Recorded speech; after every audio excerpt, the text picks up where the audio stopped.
A gente começa pensando como se fôssemos desenvolver um TCC, como se já essa disciplina, eu acho que é interessante a gente fazer sempre pensando num tema, como se a gente já tivesse que desenvolver alguma coisa. Quando a gente estuda esse conteúdo focado num tema que a gente gostaria de desenvolver, você absorve bem mais esse conteúdo. Então, a minha sugestão para todos os alunos é: pensem num tema que você gostaria de desenvolver e, conforme as aulas forem acontecendo, você adapta a esse teu tema, porque daí é um conhecimento que você vai absorver e não vai mais esquecer. Se você assistir a aula só por assistir, sem atribuir nada a ela, vai cair no limbo, sabe? Aquele limbo que Uhum. a gente fala assim, nossa, eu já vi isso, eu sei, mas putz, na hora que você vai querer mesmo de verdade aquele conhecimento, ele não vem, Quando né? Porque vai pôr você na de caneta não verdade sai. não absorveu, né? Então, a minha primeira dica para a gente fazer essa disciplina é pensar num tema. Identifique um tema, qualquer um. Pode ser da tua área de atuação, da sua área de formação, do seu dia a dia, alguma coisa que você gostaria de gerar um conhecimento específico, tá? Muito bem. A gente tem que começar conhecendo o que a gente está fazendo aqui, porque às vezes a gente dá uma perdida, né? O nome TCC é um nome que assusta. Olha só, essa disciplina nem chama TCC. Essa disciplina é um projeto integrador. O que é um projeto integrador? O que o MEC entende como projeto integrador? O MEC compreende que quando um curso superior nasce, ele precisa trabalhar um rol de disciplinas semestralmente, apesar das instituições de ensino terem liberdade para trabalharem por mês, por trimestre, por semestre, por ano. Essa liberdade é das instituições de ensino. Agora, o MEC, ele trabalha com períodos semestrais e anuais. Ele não distribui mais do que isso. Então, as instituições podem fazer como elas quiserem, inclusive em processos de rematrícula, mas a título de geração de conhecimento, as aplicações são minimamente semestrais ou anuais, ok? Beleza. Para isso, qualquer instituição que for trabalhar com algum desenvolvimento precisa que esse desenvolvimento abarque minimamente 6 meses de conteúdo. Então, o que é um projeto integrador? O que é um TCC? O que é uma monografia? O que é tudo isso, né? São conteúdos que abraçam minimamente 6 meses de informação adquirida na formação. O projeto integrador, ele pode nascer desde o primeiro semestre de estudos do aluno. Fato. E aí ele vai se desenvolvendo semestral, trimestral, X. O TCC é natural que ele seja desenvolvido a partir do último ano de estudo do aluno, porque ele é um projeto, ele é um artigo científico que o aluno faz nascer. Uhum. Então, normalmente o MEC distribui isso em 2 semestres. Um para fazer o pré-projeto, que é basicamente estruturar o pensamento sobre o que será pesquisado, e o outro para sair a campo, levantar os dados, analisar os dados e chegar a uma conclusão e validar a hipótese, né? Então, esse é o contexto quando a gente fala de projeto integrador e de TCC. Bom, dentro do projeto integrador, nesse especificamente, nós temos, né? Todo projeto integrador tem um sobrenome, né? O sobrenome dele é metodologia da pesquisa científica, que pode ser um complemento do projeto integrador ou pode ser uma disciplina pura também. Tanto faz. A grande maioria das instituições de ensino incorporaram a metodologia dentro do projeto integrador, principalmente nos primeiros anos. Por quê? Porque todo projeto integrador exige trabalhar dentro de metodologia científica. Então, por uma questão óbvia, você primeiro trabalha metodologia científica e depois você sai inventando outros temas para o projeto integrador, porque todos eles precisarão trabalhar dentro de um contexto, dentro de um regulamento, dentro de uma normatização. Muito bem, dito isso, esse projeto integrador trabalha com metodologia científica e nós falaremos basicamente da estruturação de um TCC. Aí vem a segunda parte. Que diabo que é um TCC? A tradução simples, trabalho de conclusão de curso, beleza. Só que cada curso tem a liberdade de definir qual modelo de TCC quer trabalhar. Tem Antigamente, bem antigamente, era uma coisa quase que religiosa, né? Na graduação a gente fazia um artigo científico, na pós-graduação a gente fazia uma monografia, no mestrado a gente fazia uma dissertação e no doutorado a gente fazia uma tese. Sempre era esse mesmo modelinho. Aí nasceram, né, os cursos de tecnologia. Isso já tem 40 anos, né? Com os cursos de tecnologia, precisou enquadrar melhor que tipo de TCC se pediria a eles, porque é obrigatório você ter uma conclusão, né? E nele começaram a se desenvolver, primeiro, viabilidades, né? Estudos de viabilidade de negócio, plano de negócio, de viabilidade, essa coisa toda. E também os PETIs, né? Que são os artigos científicos, são os menorzinhos, né? Então, conforme os anos foram passando, essas possibilidades de modalidades de TCC foram se espraiando em outras formações. Então, exceto mestrado e doutorado, que esses ainda obrigatoriamente trabalham com dissertação e tese, tanto a graduação, formação bacharelado ou tecnológico, quanto a pós-graduação, trabalham com os mais variados modelos de TCC. Então, vocês encontrarão por aí artigo científico, plano de negócio, é, pesquisa científica, artigo científico ou um artigo para publicação, aqueles petis, né? Isso pode ser comum. Cada faculdade tem a liberdade de definir o modelo de TCC que vai trabalhar para graduação e para pós-graduação, ok? Então, quando a gente fala, vou fazer um TCC, você pode definir junto à sua instituição de ensino qual modelo que você vai trabalhar. É claro que dissertação e tese ficaram lá, porque daí é o CAPES, não é o MEC que define, é o CAPES, é outra instituição. E aí ainda existe a obrigatoriedade de dissertação e tese, ok? Muito bem. Definido agora quem é o TCC, né? Lembrando que, ó, ainda coloquei ali, ó, Associação de Normas Técnicas. Obrigatoriamente, todos eles seguem normas técnicas. Ah, eu vou fazer um plano de negócio. Não importa. Tem que seguir as normas técnicas. Todos eles seguem metodologia da pesquisa científica, né? Muito bem. E aí a gente fala, tá, metodologia científica, que diabo é isso? Pessoal, não tem como construir conhecimento mesmo, de verdade, tá? Sem metodologia científica. A metodologia científica é como se fosse uma receita de bolo. Ela trava a geração de conhecimento de um jeito, seguindo as normas, que não tem como você botar opinião lá, senso comum, ninguém chega com toró de parpite. É nessa brincadeira que a gente tem aí as grandes descobertas, né? Graças a Deus, né? Que a gente tem na área de medicina, na área da saúde, né? Imagina um cara da área da saúde desenvolver uma vacina sem metodologia científica. Sem metodologia, ele vai arrumar, sei lá Deus o quê. Essa vacina vai curar, sei lá Deus o quê. Por quê? Porque ela não gerou realmente o conhecimento para desenvolver o produto, ok?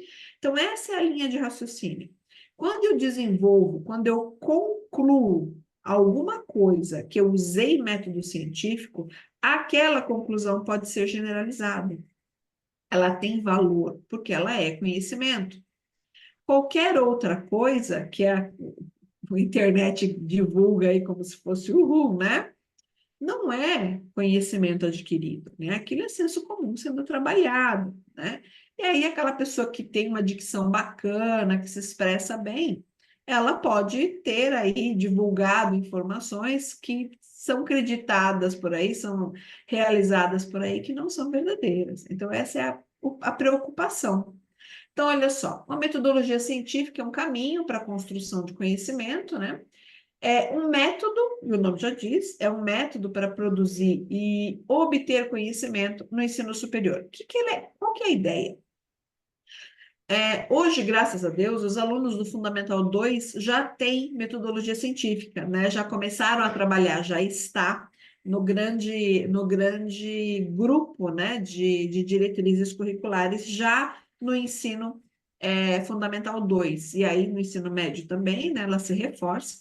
E isso é bastante interessante para nós, bem, bem importante, porque o aluno já chega um pouco mais maduro para a gente.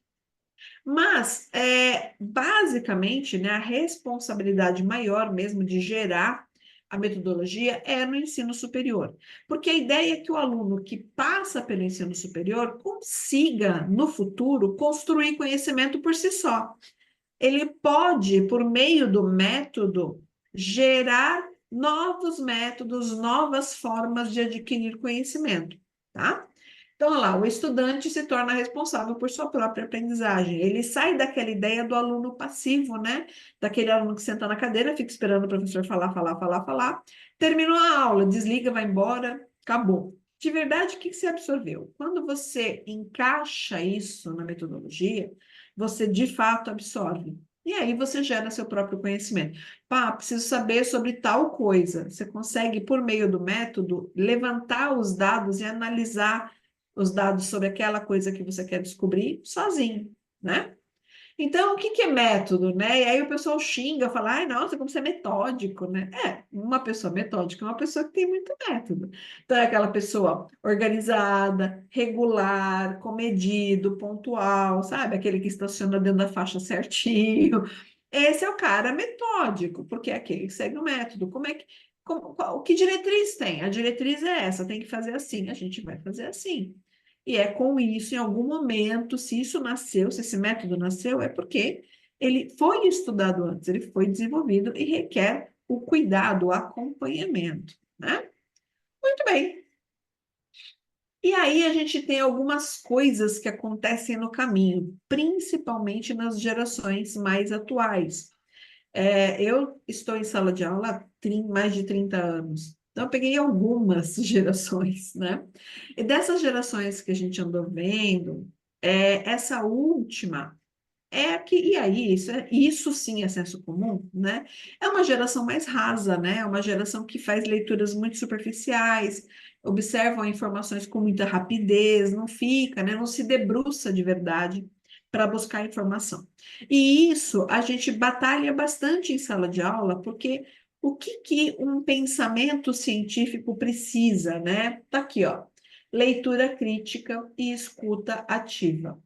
Ao realizar a leitura, eu preciso, de fato, identificar o que eu quero buscar daquela leitura. Quantos de nós não lemos o mesmo parágrafo 25 vezes, estamos com a cabeça sei lá Deus onde, e depois, quando você menos imagina, você fala, nossa, mas eu já li isso aqui. Só que você não absorveu. Por quê? Porque Exatamente. não foi uma leitura crítica. Você não estava, de fato, atento àquilo que você estava lendo, né? Assim como quando estamos num grupo de discussão. Quantas vezes estamos num grupo de discussão, está todo mundo falando, e às vezes a sua cabeça está mais preocupada em identificar o que você vai falar para poder participar daquele círculo, do que de fato prestar atenção no que está sendo dito. Exato. Isso é muito comum, é chamado de escuta ativa. Então, é aquela coisa, quando alguém está falando, escute. Porque se você quer participar, a tua participação vem automaticamente.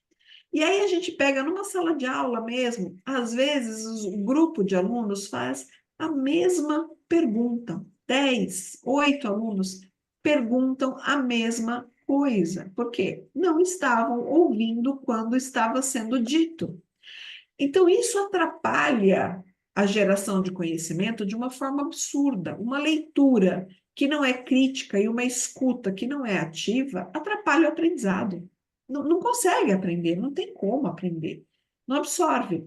O verdadeiro aprendizado de verdade, ele só acontece quando você passa a ensinar. É ensinando que você aprende. Por isso que a gente estuda, né? A melhor forma de estudar é montando aula, né? E eu falo isso com a minha filha, eu pego no pé dela, eu falo, faz de conta que você tem que ensinar alguém, porque daí é uma forma absurda, você aprende muito mais ensinando. Aprende. É uma coisa assim, é absurdo o aproveitamento. Mas por quê? Porque você é obrigado a desenvolver uma leitura crítica daquilo que você está fazendo, porque você vai ter que gerar conhecimento daquilo. Então, quer dizer, meu amigo, não tem para onde correr, né? Você tem que ter atenção e automaticamente adquire o conhecimento. E aí, quando a gente fala aqui da leitura crítica, a gente também fala do pensamento crítico, daquele pensamento fundamentado, né? O aluno, quando ele vai desenvolver o TCC, seja lá qual for o método, né? Ele vai buscar N fontes de pesquisa. Ele tem que buscar uma fundamentação teórica daquilo que ele deseja desenvolver. Então, ele vai ler, ele vai ouvir coisas, ele vai discutir com algumas pessoas, ele vai fazer uma série de é, aplicações para entender sobre aquele assunto e desenvolver, então, aquilo que ele pretende desenvolver no artigo. E no meio disso tudo, a gente tem a sujeirinha, né? Por quê? Porque a gente tem quem desenvolve o senso crítico e quem desenvolve o senso comum. Então, nós enxergaremos, né, em alguns materiais, e principalmente na internet, uma série de sensos comuns, e que agora eles só mudaram colocando aquela fala no início, né? Conforme pesquisas científicas, tal coisa funciona de tal coisa. A vassoura de pelo tem esse nome porque ela reduz o pelo. Então, como a gente chama de fake news, né?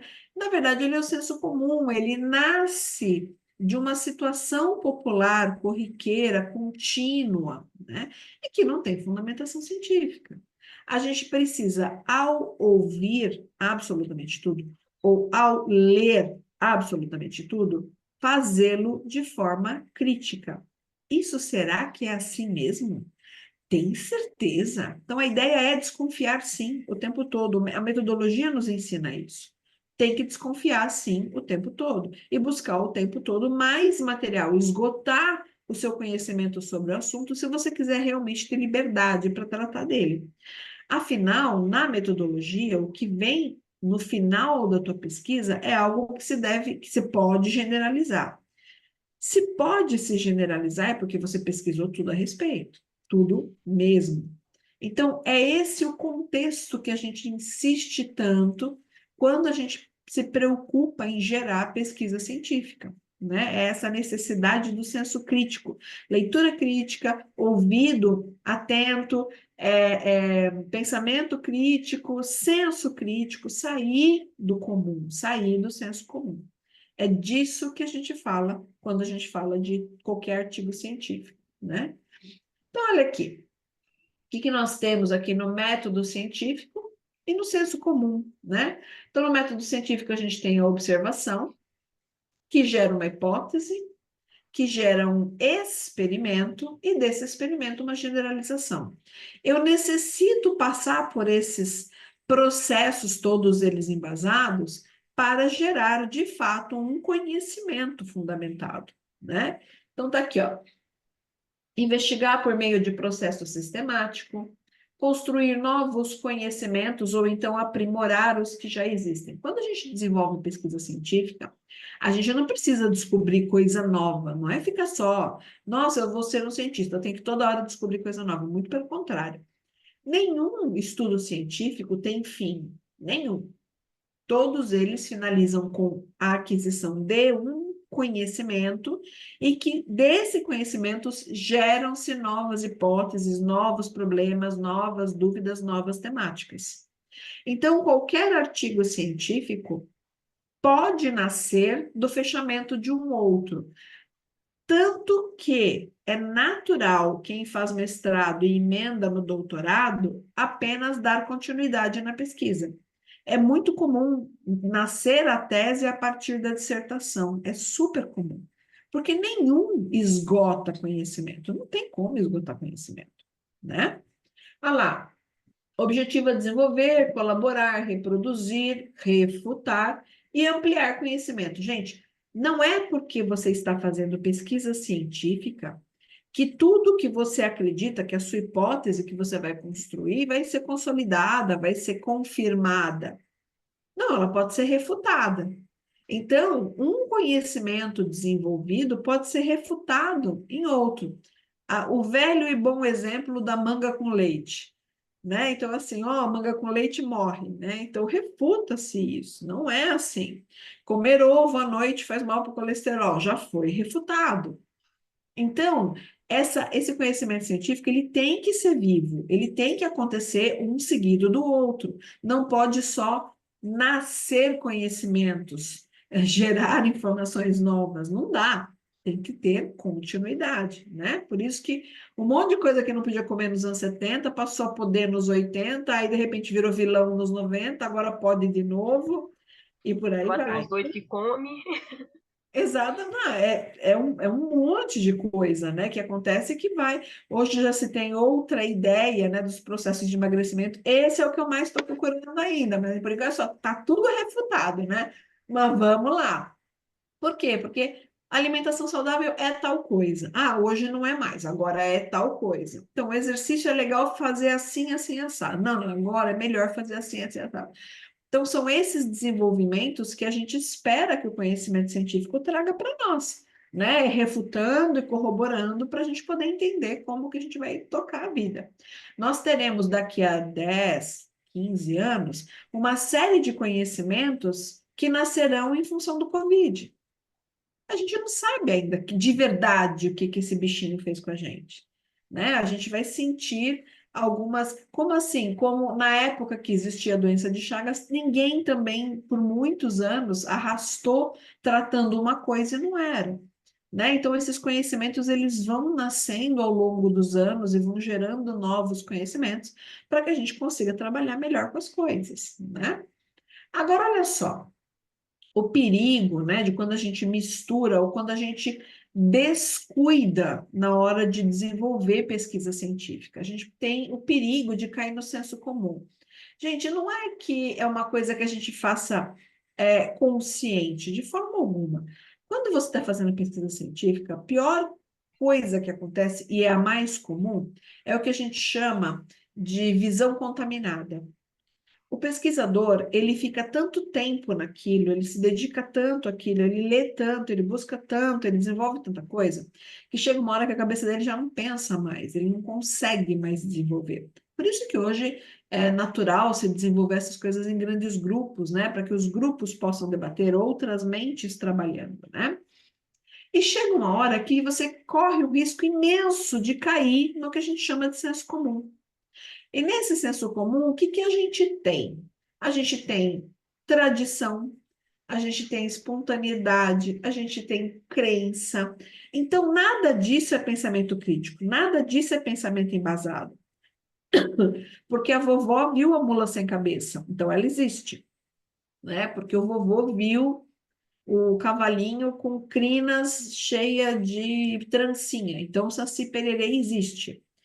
É, porque no Natal obrigatoriamente tem que ter árvore, porque X. Então, assim, é interessante, é bacana, é divertido, acho que faz parte do lazer, do entretenimento, da ilusão. Quantas vezes a gente não foi viajar, chegou naquele lugar, aqueles receptivos, né, os receptivos turísticos contam aquelas histórias mirabolantes, né? A pedra canta, porque a santa passou no bar que a pedra começou a tocar, né? Aquelas histórias que a gente fica encantado. É legal? Claro que é legal. É para curtir? Claro que é para curtir. É para acreditar? Não, não é para acreditar. Então você foi lá para brincar, para se entreter, para se divertir, mas não é para acreditar, porque aquilo é tradição contar essa história, é uma crença, né? Assim como em outros países também carregam as suas, e algumas respingaram para nós, né? O Halloween, por exemplo, está extremamente forte no Brasil, e são crenças, tradições específicas de povos em locais específicos, né? Então, esse conhecimento popular, essa crença, essa tradição, ela não foi testada, ela não foi verificada, não dá para a gente identificar como conhecimento científico. É a mesma coisa de assim, fiz uma queimadura, passa pasta de dente que é bom, né? Tem aquelas receitas mirabolantes Passa doidas, manteiga. manteiga, não sei, assim, e tem coisas que atravessam gerações, né? Na minha geração falava assim, você quer ficar morena? Passa óleo de cozinha e toma sol, você vai ver. Então, Essa eu assim, nunca vi, não. nossa, doideira que jovem faz, né? Quantas Essa eu amiguinhas nunca ouvi. foram fritas para o hospital, né? Porque queriam ficar morenas, né? Na minha época de mocinha, todo mundo queria ficar morena, né? Como você pode ver, não tem melanina nenhuma em mim, né? Né? Mas graças a Deus eu nunca cheguei nessa de passar óleo de cozinha. Mas o Nunca pessoal consegui falava, fritar. passa Coca-Cola, óleo de cozinha e fica no sol. Você vai ver que você vai ficar morena. Meu Deus. Gente. Então, senso comum, né? Senso comum Uhum. e, assim, as pessoas que não estão realmente... Mas muito jovens também, imaturo, né? Natural. Entra nesse Acreditando em senso comum. tudo. É muito perigoso, extremamente perigoso, né? Algumas coisas são adquiridas em função de repetição. O que acontecia, e aí nós estamos falando do século 13, 14, 15, era muito comum a função do bardo. O bardo na Europa era aquele que desenvolvia canções. Normalmente ele aprendia com o pai aprendia, ensinava o filho, o neto, É de por quê? gerações. As coisas diferentes que aconteciam, quando não era comum a escrita, essas coisas todas, era pouco, não se tinha, né, o subsídio ali, os materiais de escrita, né? Eles cantavam, traziam canções, eram histórias e canções. As canções traziam os acontecimentos da região. E aquela coisa, né? Quem conta um conto aumenta um ponto, né? Então, essas histórias, essas canções, elas vinham cada vez mais repletas de acontecimentos fantásticos, mirabolantes, e muitos deles se tornavam crenças, né? Tá na música porque aconteceu. Os bardos traziam a informação ao longo de gerações, sendo centenas de anos trazendo aquela informação por meio das canções deles. Eram comuns em qualquer filme que você assistir, qualquer livro que você lê, você vai ver a função do bardo, né? Aqui o que a gente também tem, e essa é a parte mais difícil hoje. Hoje a gente não tem os bardos, mas a gente tem a internet, a gente tem o YouTube, né? Então a gente tem as redes sociais, da qual muitas gerações, inclusive as gerações mais antigas, que têm um acesso, conseguiu hoje acessar as redes sociais, né, e filminhos, enfim, absorve, né? Então vai pegar uma receita, uma coisa deu certo, então as outras também vão dar certo. E isso é muito preocupante, isso é muito perigoso. O que a gente tem que tomar o cuidado com o aluno é para que justamente ele não busque esse tipo de fonte. Ele precisa ser crítico em relação à fonte que ele busca a informação.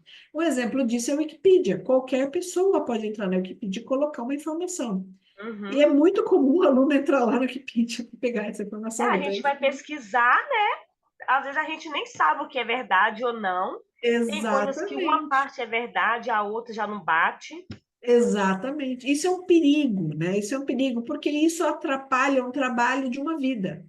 Tem gente que dedica uma vida no conhecimento científico. De repente, vem uma informação descabida dessa, é um perigo para a população. E dependendo de É, quem divulga, se for uma pessoa que tem uma influência maior, é uma, é uma responsabilidade absurda, né? Esse tipo de tratativa das informações, né?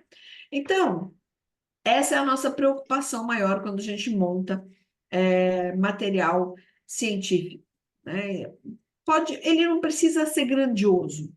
Todo conhecimento que você for gerar não precisa ser grandioso, ele pode ser pequenininho. A gente trabalha aquele afunilamento da informação. Não tem problema que ele seja pequeno, mas ele tem que ser sério, ele tem que trabalhar dentro da metodologia científica. Se não trabalhar, se ele trouxer qualquer pequena inserção de senso comum, pronto, todo o trabalho foi perdido, a gente não consegue ter a seriedade, né, daquela descoberta. Bom, e aí a gente tem o problema da escrita. E por que que é um problema hoje? Antigamente era só uma situação, agora é um problema mesmo, porque a gente tem uma geração com problemas gravíssimos de escrita, né?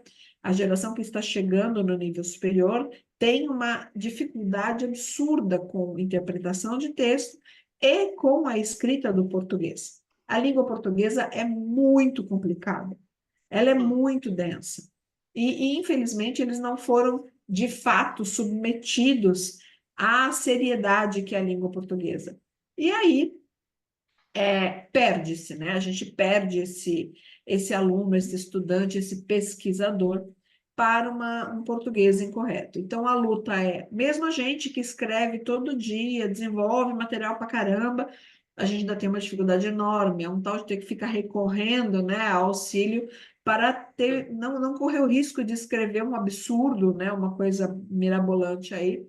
Mas hoje a gente pega, para você ter uma ideia, eu fiz parte de uma comissão gigantesca, de algumas instituições de ensino, fazendo correção daquelas pequenas redações que eles fazem para ingressar na faculdade, né? Sim. É, nossa linha de corte ali não era nem se o tema era interessante, se ele sabia desenvolver começo, meio e fim de contexto, não era isso. Era A nossa escrita. linha de corte era a língua portuguesa. Então, nós vai, mim, foi, era comum. Então, a gente cortava em função disso. Quer dizer, a gente nem se preocupa mais se a pessoa tem contexto, a gente se preocupa se ele consegue escrever minimamente a língua materna, a língua nativa dele. E isso é muito Uhum. sério, né? Se ele não consegue escrever, é porque ele também não consegue ler e absorver adequadamente. Então, é um problema sério, é uma. Olha, eu nem eu tenho até medo, mas enfim. Bom, quando a gente vai É a escrever, geração, né? é um problema seríssimo de geração. E o que é pior, não é só dessa atual, não. A anterior também já veio fraca. Sim. A gente tem aí umas duas gerações bastante fragilizadas com interpretação de texto e gramática. A gente, Eu é, acho que eu acho que se dá um pouquinho também pela, como se diz, pelo pela a informação, pela informática também, né? Pelo crescente uso de celular, uso de computador, então as pessoas usam poucos livros também. Hoje em dia tem esses reduziu-se, corretores no né? celular que você fala, o próprio celular corrige. Exato. Então acho que as pessoas não faz questão de correr atrás para saber como que faz. Exato. E é uma coisa assim, tem essa coisa do celular, né, de fritar a mente, só ficar vendo filminho e tal, a redução de leitura, que foi absurda, e a própria redução disso na escola pública, com a aprovação automática até o quinto ano. A aprovação automática até o quinto ano foi a condenação, né? Foi o Sim. que terminou com a vida, né? Dessa preparação, né? Ortográfica do brasileiro, né? Ó, Então, hoje numa formação anterior, a gente tinha literatura, gramática, dentro das linhas de aprendizagem da língua portuguesa, havia uma série de opções, né? Que você trabalhava. Hoje você tem lá só língua, como é que é? Objetos de aprendizagem, língua portuguesa. é isso É mesmo. um objeto de aprendizagem. Dentro dele tem ciências, tem uma série de outras linguagens, desculpa. Objeto de aprendizagem, linguagens. E debaixo dele tem a língua portuguesa, aí vem inglês, ciências, história, ele está embaixo de linguagens. Então, o português ficou tadinho, só ali, participação especial português, Só o mínimo. né? E isso atrapalha demais, porque o aluno não tem aquele incentivo da leitura, enfim, automaticamente não tem pensamento crítico, não tem vocabulário, e por aí vai, né? Mas é Ó, isso. Bom, hoje o meu quando a filho ele gente... estuda no quinto ano, né? E a professora dele reclama disso. Ela fala que de uma sala com 32 alunos, dá para contar no dedo as crianças que sabem ler, as crianças que têm uma letra legível. Tipo assim, na minha Exato. época era obrigação a gente ter uma letra legível, porque senão você era reprovado. Hoje em Exato, dia ela fala que caligrafia. se tiver 5, 7 crianças no máximo que faz letra cursiva na sala é muito. Uhum. Que é uma letra que tende, né, a ficar morta, né? Eles já estão. Exatamente. Já existe uma tendência bastante grande de se retirar, de fato. Quer dizer, ao invés de ensinar mais e buscar mais, não, a ideia é vamos tirando aquilo que está demais, né? Isso. Então, Tipo assim, isso, qualquer jeito tá bom.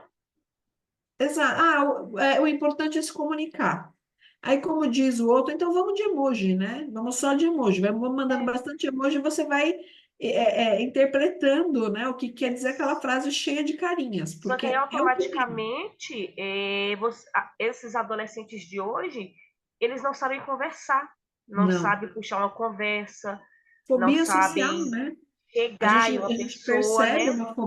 uma fobia social Se mesmo. Eles tornar um falam, ah, minha antissocial. bateria é social.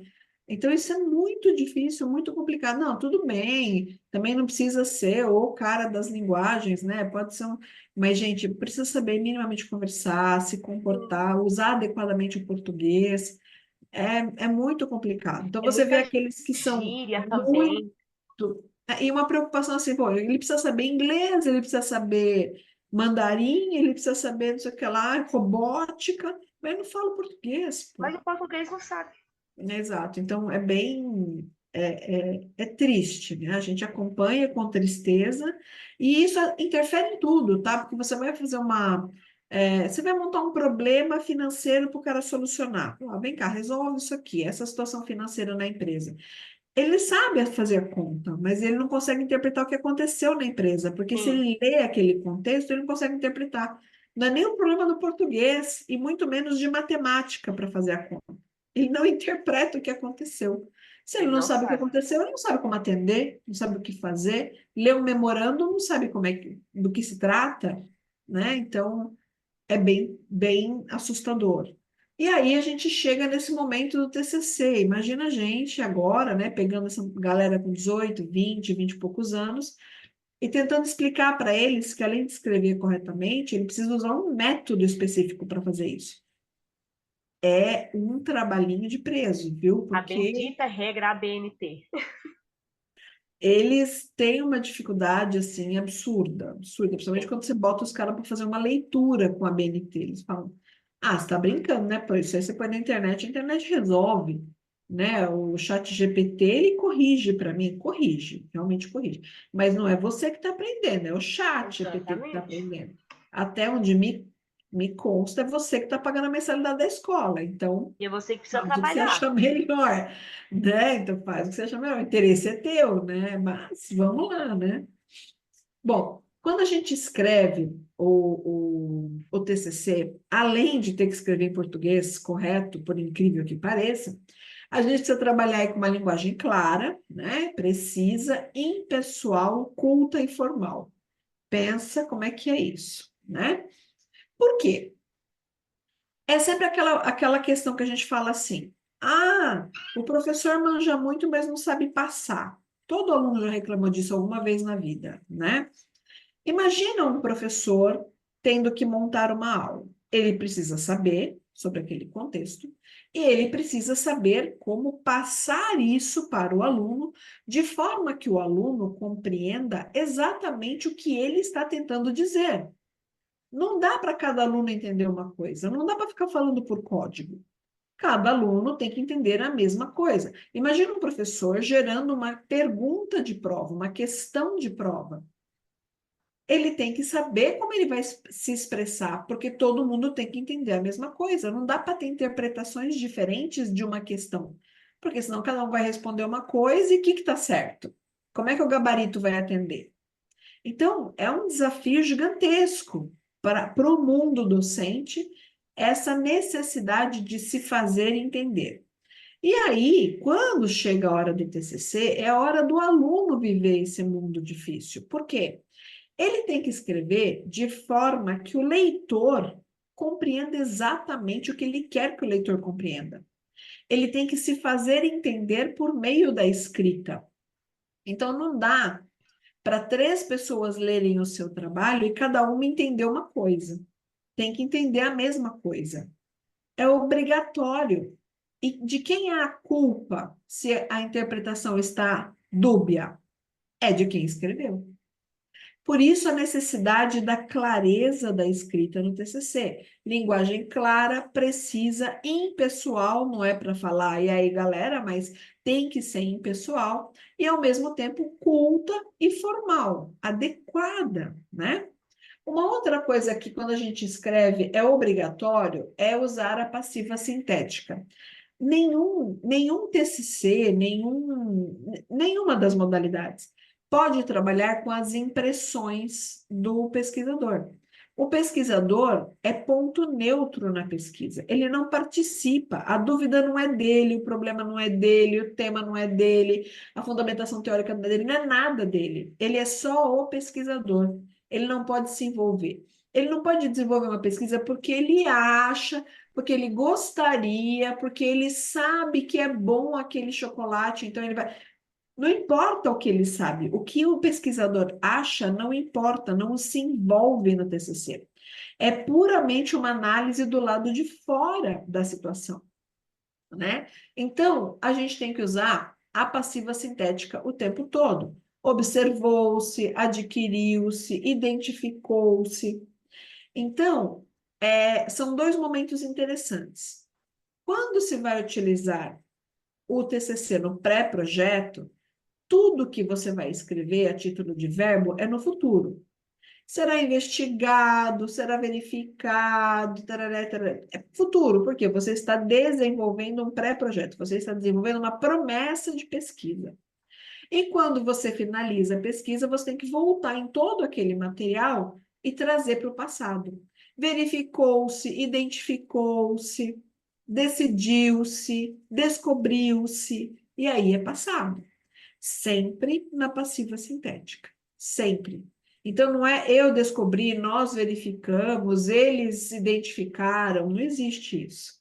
É passiva sintética, ok? Aqui, coesão, coerência, conexão de sentido, harmonia. Bom, entre as ideias, correlacionar os capítulos. O que é bastante comum que a gente vê nos TCCs aí da galera, capítulo 1, vou falar sobre tal coisa. Aí, de repente, começa o capítulo 2, não liga nada com lugar nenhum. Começa um novo assunto, do nada. Não dá para ser assim, mesmo que você, numa fundamentação teórica, vá tratar de 5 assuntos diferentes para embasar a pesquisa, afinal de contas, se a fundamentação teórica está lá, ela está embasando a pesquisa. Mas você não pode iniciar um outro capítulo sem apresentá-lo no capítulo anterior, sem identificar qual a correlação entre ele. Isso é obrigatório em qualquer pesquisa. Então, assim, o tema automaticamente remete ao próximo capítulo. Ótimo, então você não precisa apresentá-lo, o tema remete, mas se é um assunto muito divergente, você tem que explicar no capítulo anterior que você vai entrar nesse novo assunto e o que correlaciona com esse conteúdo anterior. Ok? Isso é obrigatório, essa coesão entre a escrita, né? Sintaxe, palavra, frases e parágrafos esclarecedores, né? O que é a sintaxe? É você se fazer entender. O melhor jeito é o exemplo. Tem, inclusive autores, tá? Que usam os parágrafos, tem assim 15 linhas no mesmo parágrafo. Ele põe 20 frases no meio do parágrafo. Ele faz uma confusão. Então, assim, gente, isso é falta, esse é a falta de domínio na sintaxe. O cara não consegue tratar do mesmo assunto sem mudar de parágrafo. Tem gente que acha que o mesmo assunto tem que estar sempre no mesmo parágrafo. Não necessariamente. Você pode sim mudar de parágrafo tratando do mesmo assunto. Se você fizer a ponte que te leva para o próximo parágrafo, mude. Os parágrafos mais aceitos são aqueles de no máximo 5 linhas, estourando 5 linhas. Mais do que isso, fica confuso na cabeça de quem está lendo, por mais que você tente ser esclarecedor. Quando alguém lê um parágrafo, ela entende que é uma coisa só. E aí ela vai emendando aquele monte de informação, aí os caras metem no gerúndio lá no meio, informando, fazendo, portanto, né? Vira um rolo. Faça pequenos parágrafos e vá esclarecendo o que cada um pretende te dizer. Ligue um com o outro, isso fica mais claro, isso é domínio sintático, tá? Ortografia, o nós vai, nós foi, o mim, né? Mim quer isso aqui, né? Índios, não pode, né? Então, Me pelo amor de incendiar. Deus, ortografia, né? Me escreve agora, uhul. Não pode, né? Então, assim, vamos falar de ortografia. E a coisa mais fácil do mundo fazer isso hoje. Todo mundo faz isso num computador. Todo computador tem. Não é só aquele do Word, não, porque aqueles do Word às vezes fica meio doidão. Todo mundo consegue fazer isso com o dicionário do lado, né? No tempo passado a gente fazia com o livrinho, né? Do lado lá. Hoje tem qualquer equipamento que você usa tem dicionário, dá para você saber exatamente como é escrito aquilo, como conjugar aquele verbo. É muito tranquilo de procurar isso hoje enquanto você escreve. Ah, demora, claro que demora, você tem que fazer um negócio bem feito, vai demorar, não dá para fazer correndo, né? Domínio lexical. Domínio lexical, pessoal, é não usar a mesma palavra dentro de um parágrafo 5 vezes. Tem gente que vai escrever e coloca muito, porque isso é muito importante, uma vez que é muito decisivo, porque é muito próximo. Vamos, vamos entender como a gente consegue escrever isso de uma forma diferente? Então, isso é domínio lexical, é você ter um vocabulário ampliado. Vocabulário ampliado você adquire de duas formas, lendo e escrevendo. Quando você estiver lendo, isso vem automaticamente para ti, as palavras vão surgindo, vão ficando em você. Agora, quando você está escrevendo, sempre que você for desenvolver um parágrafo, tente pensar em formas diferentes de falar com ele. Busque novamente no dicionário, né? Tem o joguinho lá de buscar em sinônimos no Word, eu sei que tem, mas tomar cuidado também para não ficar uma coisa maluca, né? Dependendo da palavra que você põe, fica doida, né? O texto Uhum. perde completamente sentido, né? Tá tendo contexto. Nossa, é um perigo, dependendo das. Tem até uma brincadeira lá no Friends, né? Que o Joey mandou uma carta, ele tinha que fazer uma coisa bem bonita, e ele foi usando só esse sinônimo do Word. Nossa, ficou uma carta horrenda, assim, assustadora. Então, aqui, ó, é o nosso próximo passo: falar de subjetividade e de adjetivos. Isso eu tenho muito medo de falar que é proibido, mas para não ter erro, vamos falar que é proibido. Gente, quando a gente fala de subjetividade e adjetivos, a gente fala assim: ah, nossa, ele vai naquele restaurante porque ele é bom. O que que é bom para você e o que que é bom para mim? Bom é um adjetivo. Legal, vai Uhum. naquele restaurante que é legal. O que que é legal para mim? O que que é legal para você? Legal para mim é ar-condicionado, música baixa e comida calórica, sei lá. Legal para Eli é uma música bem animada, cerveja de primeira qualidade, sei lá, viajei, tá? E de frente para o mar. Se a Eli for no meu legal, ela não vai gostar. E se eu for no Exatamente. legal da Eli, ela não vai gostar. Por isso, tal da indicação, que é sempre uma treta, né? Quando você indica alguma coisa para alguém. Porque o meu Uhum. legal, o meu adjetivo, não O mesmo que o cabe seu. para você. São coisas diferentes. Então, a gente não pode colocar isso em trabalho acadêmico. Não pode colocar que uma coisa é muito boa, que uma coisa é sensacional, que é muito. Não dá.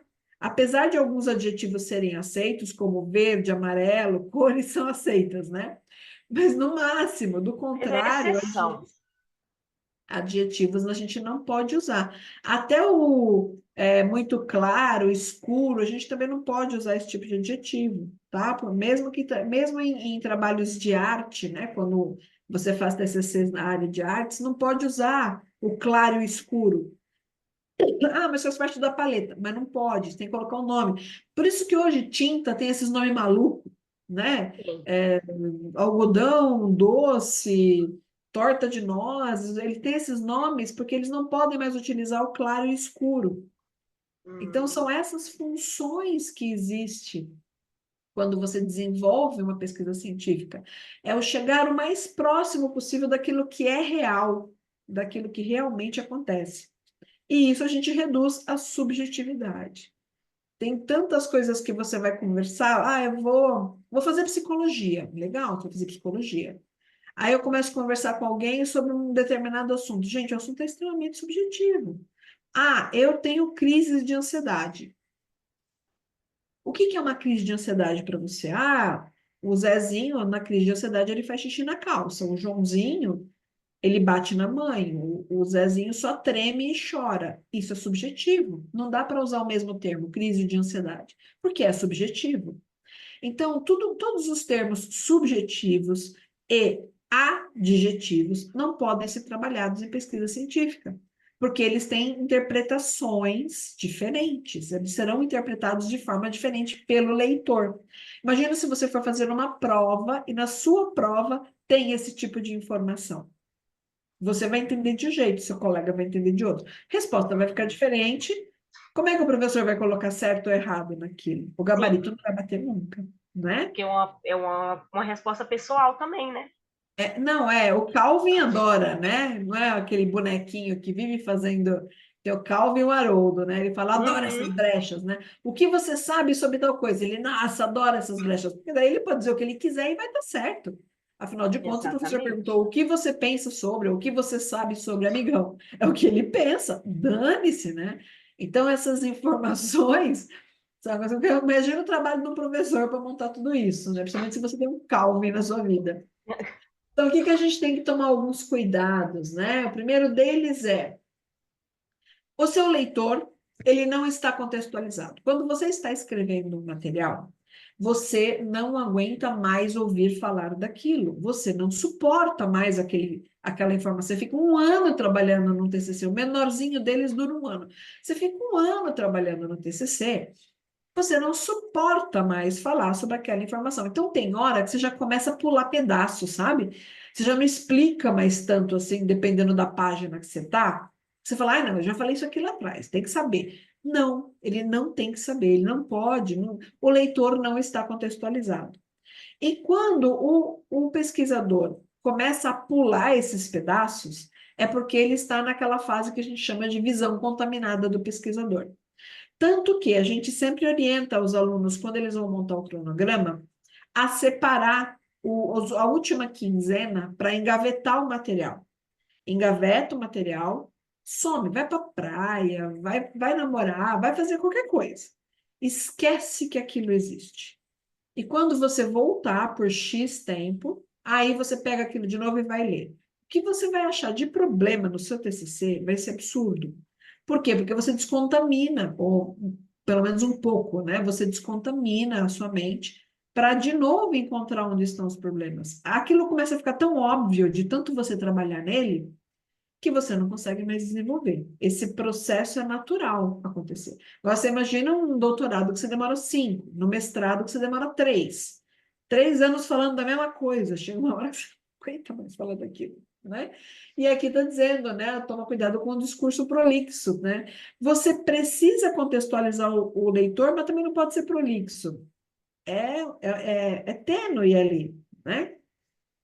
Aqui eu coloquei que o dicionário é seu maior e melhor companheiro, né? Por quê? Porque é ele que vai te auxiliar nesse domínio lexical, e algumas vezes até na ortografia, aliás, na ortografia, né? E algumas vezes até no contexto, né? Depende, ele traz algumas conjunções, né? De verbo e conjugações de verbo, e ele auxilia também no contexto para você não errar tanto, né? Vai errar, mas não errar tanto, né?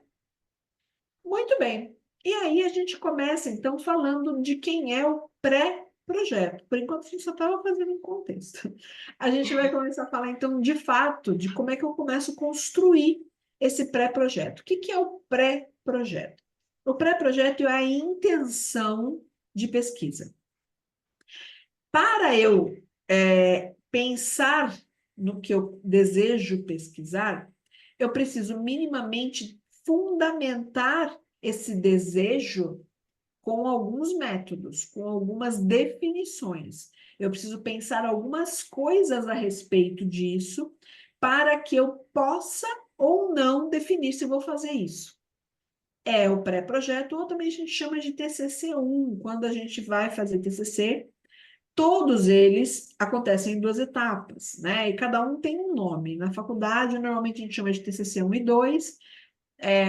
No mestrado e no doutorado, a gente fala de quali e defesa. São 2 etapas. Obrigatoriamente, a primeira é o pré, que é a intenção, e o segundo é a execução da pesquisa. A intenção é infinitamente pior para desenvolver do que a pesquisa. Porque pensa o seguinte,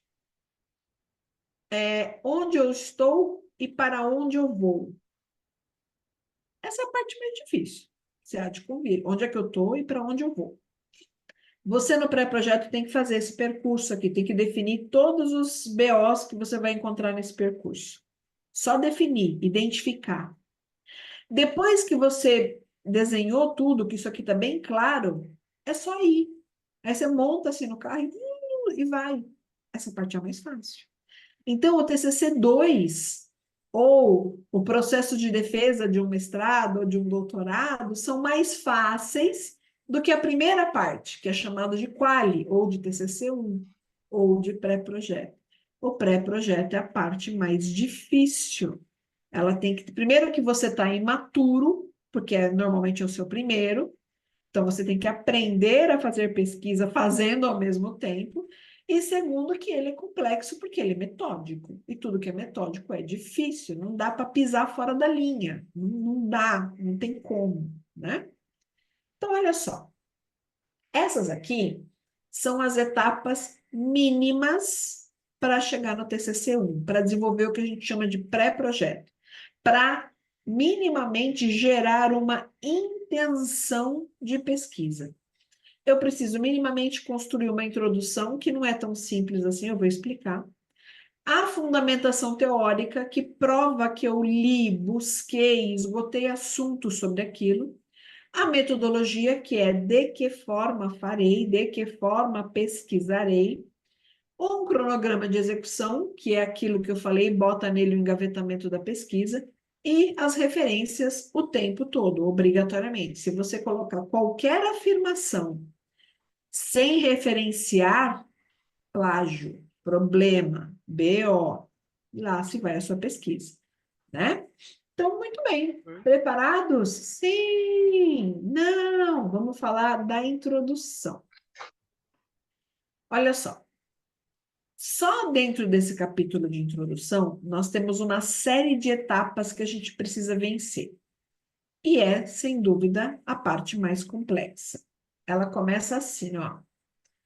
Ela exige que você tenha um tema, ela exige que você tenha um problema, a dúvida do pesquisador, ela exige que você estruture uma justificativa, assim, acordei iluminado, resolvi pesquisar esse tema. Não, tem que estar justificado porque esse tema é relevante. A pesquisa, ela tem que ter alguma relevância, por mais simples que ela seja. Ela não precisa ser muito ampla, mas você não vai descobrir o poder do universo, né? Teoria do universo, Hawking, não. Você vai afunilar, você vai descobrir uma coisa pequenininha, mas ele tem que ter relevância científica. Ele tem um objetivo, e aí ele tem um objetivo geral e o específico, que eu vou explicar, ou melhor, o geral e os específicos. Ele tem que ter uma hipótese, que é aquilo que o pesquisador acredita, e, finalmente, o que se pretende a título de contribuição com esse resultado adquirido. Tudo isso tem que constar no capítulo de introdução do pré-projeto. Antes de pesquisar, só na minha intenção de pesquisa, eu já preciso ter isso definido. Por quê? Porque daí o teu orientador vai ler e vai falar assim, esse aqui tem coerência, esse eu oriento, esse eu quero orientar. Dependendo da abobrinha que escrever aqui, ele fala, esse cara não faz ideia porque ele nasceu. Então, deixa para lá que esse eu não quero, esse é treta. O pesquisador, ele conquista o orientador a partir desse pedacinho aí, da introdução bem desenvolvida. Se uma introdução estiver bem desenvolvida, nem que a metodologia esteja meio zoada, o orientador já se apaixona ali. Se isso estiver claro, sabe? Isso faz toda a diferença. Então, olha só. O problema da pesquisa, né? Quais questões se pretende pensar? Então, assim, você resolveu desenvolver sobre o perfil profissional dos alunos da FECAP. Sei lá, viajei. Então, que assunto que tem que ser tratado aqui? Quais são as questões que constituem esse problema? O perfil é o quê? O que você entende por perfil? É idade, é geração, é a formação, é a quantidade de anos de estudo, é a inteligência artificial impactando. O que é esse perfil? Só nesse exemplo que a gente inventou, tá? A importância, a relevância e a validade da pesquisa. Quando eu quero estudar o perfil do aluno que estuda na FECAF, aí eu vou ter que ir afunilando, né? Nos cursos de graduação em tecnologia em gestão financeira da turma de 2022, faz de conta. Então, você vai, por isso que os títulos costumam ser desse tamanho, né? Porque você tem que afunilar. E isso tudo tem que vir definido no problema. Qual é a dúvida que você tem sobre isso? Você é pesquisador, você está pesquisando. Qual é a sua dúvida sobre isso? A segunda coisa que você vai pensar é a sua justificativa. Então, assim, por que o projeto deve ser realizado? Da onde saiu essa ideia de querer estudar o perfil profissional dos alunos da FECAF que ingressaram no ano de tecnologia e financeira em 2022? De onde vem? Como é que justifica isso? Normalmente, a forma mais tranquila de montar a justificativa é trazendo dados estatísticos. É trazendo, vai, nesse caso aí que a gente viajou na batata, né, do perfil aí desse profissional. É entender dados de mercado no sentido de quantos optaram por fazer a CPA, quantos optaram por trabalhar em bancos de investimento, quantos estão no mercado de trabalho, ou qual é o nível de empregabilidade de um profissional formado em gestão financeira, não sei. Esses dados costumam embasar bem a justificativa de um projeto, de um TCC.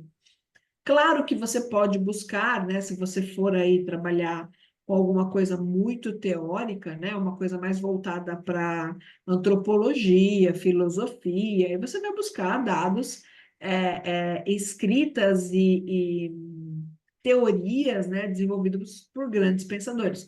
Agora, quando você tem intenção de pensar num assunto que envolve mercado de trabalho, que envolve finanças, que envolve números, dados estatísticos ajudam bastante a montar a justificativa para a pesquisa. Ok? Então, hashtag fica a dica, busque aí dados estatísticos que dá uma consistência bacana. Aí vem o monstrinho more, o objetivo. Gente, gatinho da Alice. Onde você quer ir? Não sei. Então, qualquer caminho serve. Não é assim? Você tem que ter um objetivo. Quando você fala que vai estudar o perfil dos alunos formados, para quê? O que você quer saber sobre isso? O que você quer descobrir sobre isso? O objetivo da pesquisa, pessoal, ele é uma promessa de entrega. Essa promessa é uma ação. Você pesquisador, fará alguma coisa para entregar. Uma ação começa como? Um verbo. Então, o objetivo da pesquisa é um verbo. Você quer o quê? Compreender o perfil do profissional, bababá, bababá? Você quer identificar as diferentes formas de atuação do perfil do profissional, bababá, bababá? Você quer analisar, você quer comparar, você quer... O que você quer? E isso começa com o verbo. O verbo passa a ser a tua ação, é aquilo que você vai entregar no trabalho no final. Os objetivos específicos, eles subsidiam o objetivo geral. Você normalmente coloca, se você colocar um verbo analisar como objetivo geral, antes de analisar, você não tem algumas etapas? Você não precisa primeiro compreender, correlacionar, discriminar, definir, categorizar, não sei. Então, dependendo do verbo que você define no objetivo geral, automaticamente necessita de cumprimento de algumas etapas antes. E essas etapas são definidas com outros verbos que passam a ser os objetivos específicos da sua pesquisa. Então, o objetivo é um verbo, porque é aquilo que você está prometendo entregar no final. E aí você vai perseguir esse objetivo ao longo de todo o trabalho. A todo momento você fala assim, estou desenvolvendo, que você vai viajando, né? Conforme você vai desenvolvendo o trabalho, você vai começando a viajar, a cabecinha vai abrindo assim, ó. Aí você fala, pera, será que eu não estou fugindo do objetivo? Tem que ficar voltando toda hora para olhar se você não está viajando na maionese, entendeu? Por isso a importância de definir bem o objetivo. E aí, gente, existe uma hipótese, é natural. Sempre que você acredita em uma coisa e você vai pesquisar, é porque você já tem uma ideia sobre aquilo, você pressupõe que é tal coisa. E cabe ao pesquisador definir essa hipótese, definir no que ele acredita que será o resultado dessa pesquisa. Por quê?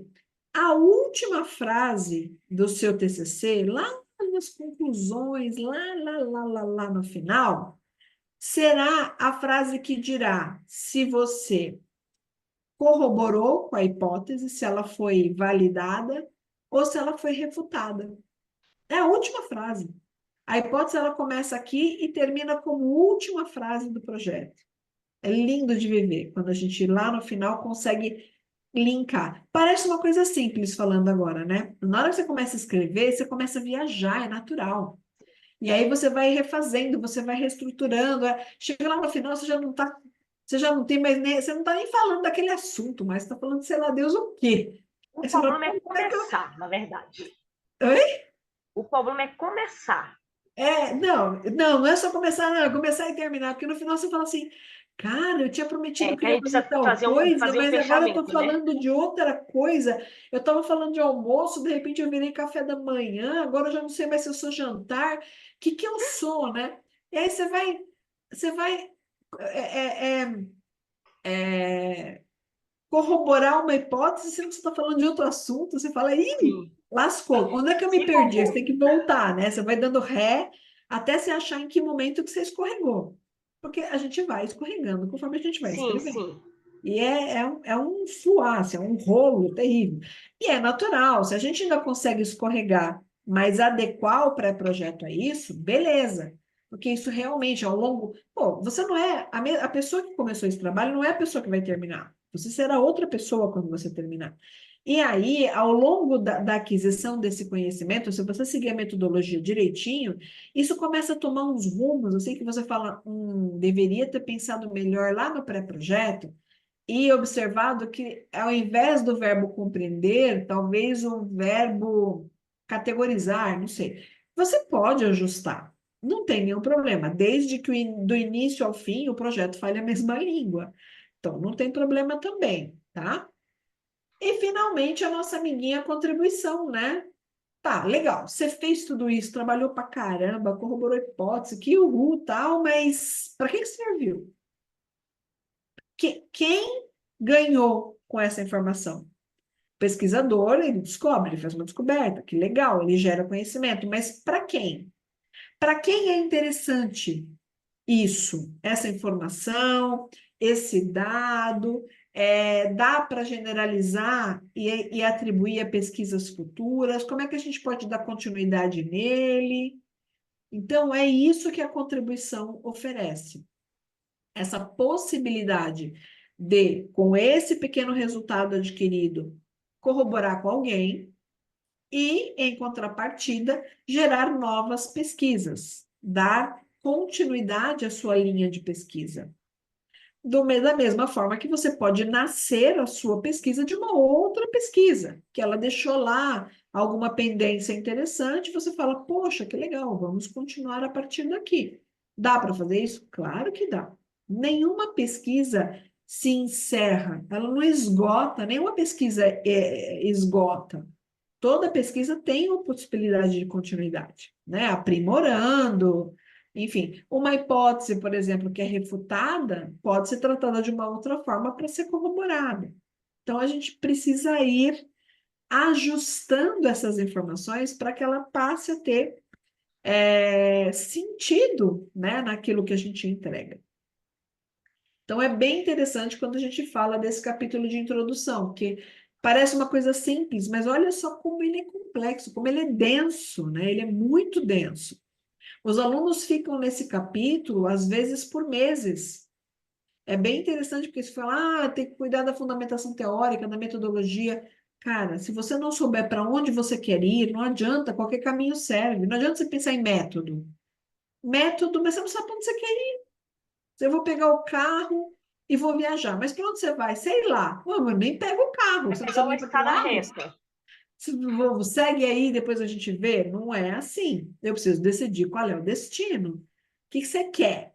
Você quer uma viagem disso ou daquilo, né? É para gastronomia, é cultura, religiosidade, é aventura? O que você quer fazer? Até porque você vai botar a bagagem no carro de acordo com o teu destino. É a mesma Uhum. coisa aqui. Tudo que você vai montar nasce disso aqui. Se tiver muito claro, vixe, o resto você faz com o pé nas costas, brincando, vira bobagem. Essa é a parte mais difícil de qualquer pesquisa científica. Decidir exatamente o que você quer e fazer com que isso tenha esse desenho, que ele converse. O problema justificativo, objetivo, hipótese e contribuição tem que conversar o tempo todo. Ele tem que estar alinhado. Não dá para falar de coisas diferentes, ele tem que estar plenamente alinhado. Se ele estiver alinhado, o resto vai sozinho.